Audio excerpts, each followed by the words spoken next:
Ainsi furent achevés les cieux et la terre, et toute leur armée.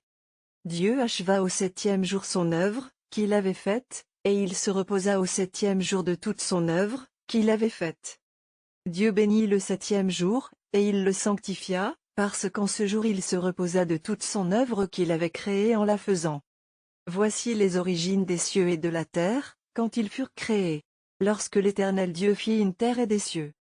Aucun arbuste des champs n'était encore sur la terre, et aucune herbe des champs ne germait encore. Car l'Éternel Dieu n'avait pas fait pleuvoir sur la terre, et il n'y avait point d'homme pour cultiver le sol. Mais une vapeur s'éleva de la terre, et arrosa toute la surface du sol. L'Éternel Dieu forma l'homme de la poussière de la terre, il souffla dans ses narines un souffle de vie, et l'homme devint un être vivant.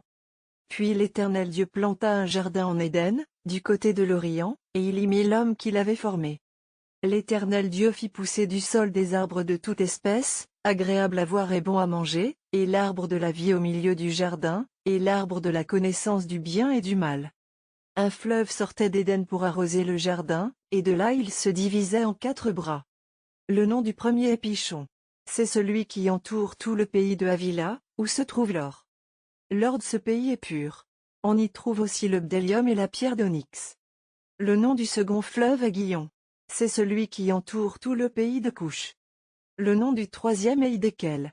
C'est celui qui coule à l'orient de la Syrie. Le 4e fleuve, c'est l'Euphrate. L'Éternel Dieu prit l'homme, et le plaça dans le jardin d'Éden pour le cultiver et pour le garder. L'Éternel Dieu donna cet ordre à l'homme. Tu pourras manger de tous les arbres du jardin. Mais tu ne mangeras pas de l'arbre de la connaissance du bien et du mal, car le jour où tu en mangeras, tu mourras. L'Éternel Dieu dit: Il n'est pas bon que l'homme soit seul, je lui ferai une aide semblable à lui. L'Éternel Dieu forma de la terre tous les animaux des champs et tous les oiseaux du ciel, et il les fit venir vers l'homme, pour voir comment il les appellerait, et afin que tout être vivant portât le nom que lui donnerait l'homme. Et l'homme donna des noms à tout le bétail, aux oiseaux du ciel et à tous les animaux des champs. Mais, pour l'homme, il ne trouva point d'aide semblable à lui. Alors l'Éternel Dieu fit tomber un profond sommeil sur l'homme, qui s'endormit. Il prit une de ses côtes, et referma la chair à sa place. L'Éternel Dieu forma une femme de la côte qu'il avait prise de l'homme, et il l'amena vers l'homme. Et l'homme dit: Voici cette fois celle qui est os de mes os et chair de ma chair. On l'appellera femme, parce qu'elle a été prise de l'homme.